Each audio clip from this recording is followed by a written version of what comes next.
तिची आई म्हणजे जरा डोक्यानं काम करीचा, दुसऱ्या दिवशी सरपरून चुलीत डोक्यानं घालायली. कसं महाराज आपली कथा व्हायची. माझे माई बापे बरे नाही केले, पदरी बांधिले गरीबाच्या. आपण काय म्हणा, तुम्ही आता उद्या कीर्तनकार होणार आहेत, तुम्हाला कळतं गायनाचार्य नसला की कीर्तनकार मेलेला बरा. विठ्ठल विठ्ठल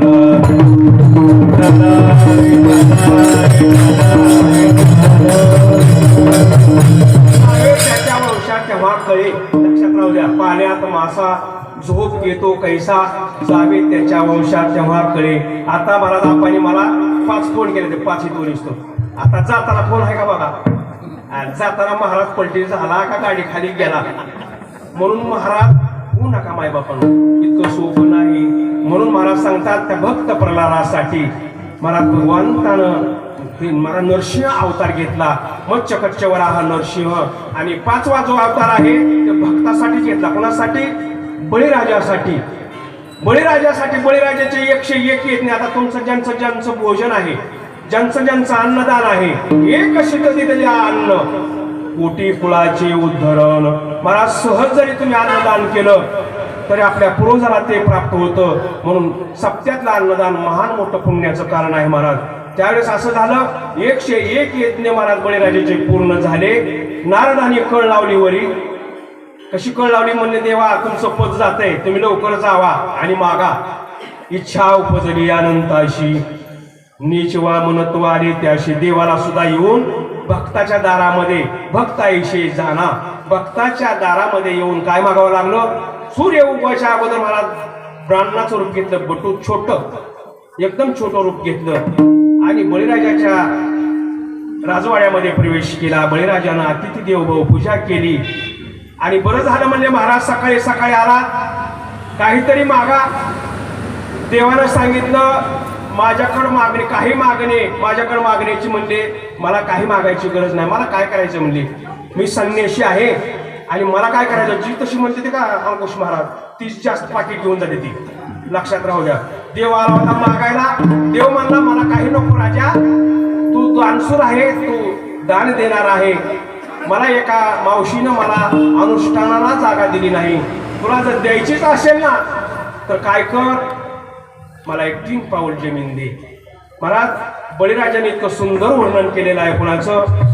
भगवंताचं, वामन देवाचं. देवा तुम्ही इतकं सुंदर दिसता, तुम्हाला मला वाटतं एखादा राजवाडा द्यावा, महाल द्यावा, नाही एखादं राज्य द्यावं. तर देव तुम्हाला असलं काही नको राजा, मला असलं काही नको. मला जर द्यायचं असेल ना तर मला अनुष्ठान करण्यापुरती 3 पाऊल जमीन दे. आता राजा म्हणला मी सार्वभौम राजा आहे, तुम्ही काय देवा मागून मागून मागितलं ते. राजा हसू लागला. संतांची कधी टिंगल करायची नाही. बळीराजानं आईचं ऐकलं नाही, गुरुचं ऐकलं नाही. म्हणून बळीराजानं महाराज पाताळात जावं लागलं. लक्षात राहू द्या. बळीराजानं वचन दिलं देवाला 3 पाऊल जमीन देणार. आणि देवानं परत रूप बदललं महाराज. पहिला पाऊल पृथ्वीवर दिला, दुसरा पाऊल स्वर्गात दिला आणि तिसरा पाऊल बळीराजाच्या डोक्यावर दिला. पुण्यवंत पाताळ लोकी नेला, दरिद्रित भाग्यवंत केला. चोरट्याचा बहुमान वाढविला, कीर्तिवानाचा अपमान केला. धुंद झाला तुझा दरबार, धुंद झाला तुझा दरबार, धुंद झाला तुझा दरबार, धुंद झाला तुझा दरबार. पतिव्रता व्रता कुंतिनी, वेशागणिका सत्य लोकाची. यादव व्रता गोष्ट परिणामी, कधी स्वकुळा लावी. झाला तुझा दरबार,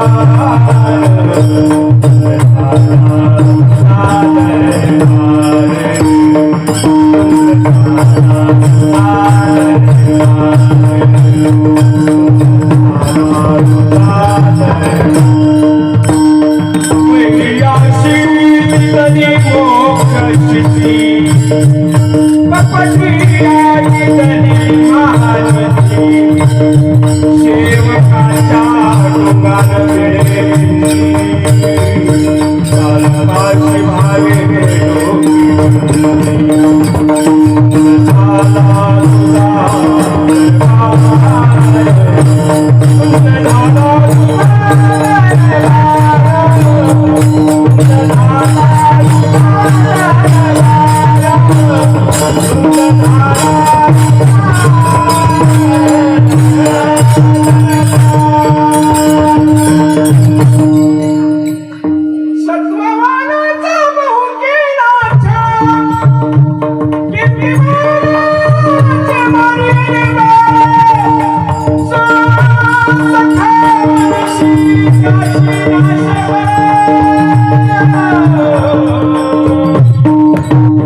जनी मने जाणे अवघे तुझे खेळ तुंद झाला तुझा दरबार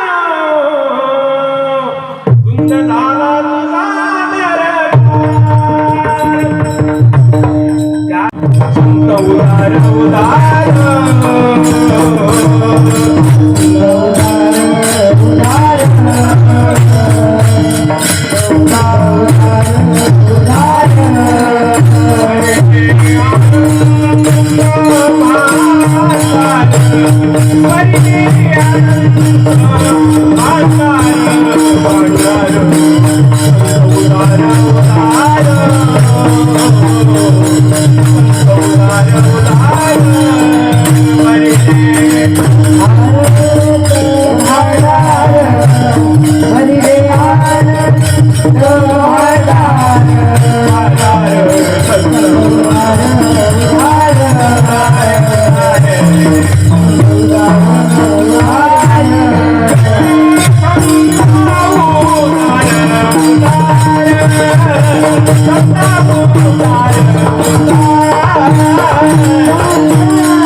भक्ताईशी जाणा जे देही उदास. ज्यावेळेस महाराज गोरोबा काकासाठी पंडोश परमात्मा येत आले त्यांनी महाराज गरुडाला सुद्धा गाढवाचं रूप घ्यायला लावलं. भक्ताईशी जाणा जे देही उदास गेले आशा पाशी निवारोनी. 1 वर्ष पांडुरंग परमात्म्याने काकाची सेवा केली आणि 1 वर्ष झाल्यानंतर महाराज देव निघून गेले. आणि नंतर काकांना कळलं की पांडुरंग परमात्मा वर्षभर आपली इथं होते. कारण का त्याची भेट होण्यासाठी सुद्धा देवाला सुद्धा कुठे यावं लागलं, संताची भेट घ्यायला मला तेरला यावं लागलं. कोण पुण्य कोणा गाठी ज्यांची ऐशियाशी भेटी जिही हरी धरिला मणी दिले संसारा पाणी. काकाने मला संसाराला पाणी सोडलं महाराज. देवाला इथे यावं लागलं म्हणून केला ऋणी नारायण नव्हे क्षण वेगळा. तुका म्हणे वचनासाठी नाम कंठी धरिले केला ऋणी नारायण नवे क्षण वेगळा. भक्ताईशी जाणा जे देही उदास. ज्यांनी महाराज हनुमंतरायाने भगवान प्रभूची सेवा केली त्यांना तर तुकोबाला डबल शरण गेले. शरण शरण जी हनुमंता तुम्हालो रामदूता काय भक्ती यांच्या वाटा मज दावाव्या सुबटा. महाराज सांगतात हनुमंतरायाने अशी भक्ती केली निकट दाशत्वे हनुमंते केले म्हणून देखिले रामचरण. भगवंत हनुमंतरायाने प्रभू रामचंद्रासाठी 8 अवतार सेवा केली. 8 अवतार म्हणून त्यांना सुद्धा भक्त पदवीमध्ये त्यांना नंबर 1 त्यांचं नाव आहे. भक्ताच्या यादीमध्ये एकदा नारदांना गर्व आला आणि नारद देवाकडे गेले. देवाला विचारलं देवा तुमच्याकडे भक्ताची यादी आहे का. मग देवाला काय वाटलं ज्याला गर्व येतो पोरांनो लक्षात घ्या माझ्याकडे नीट बघा नीट उभा राहा. उभा राहा पुढसर मला नारद देवाकडे गेले आणि देवाला विचारलं तुमच्याकडे भक्ताची यादी असेल तर द्या माझ्याकडं. मग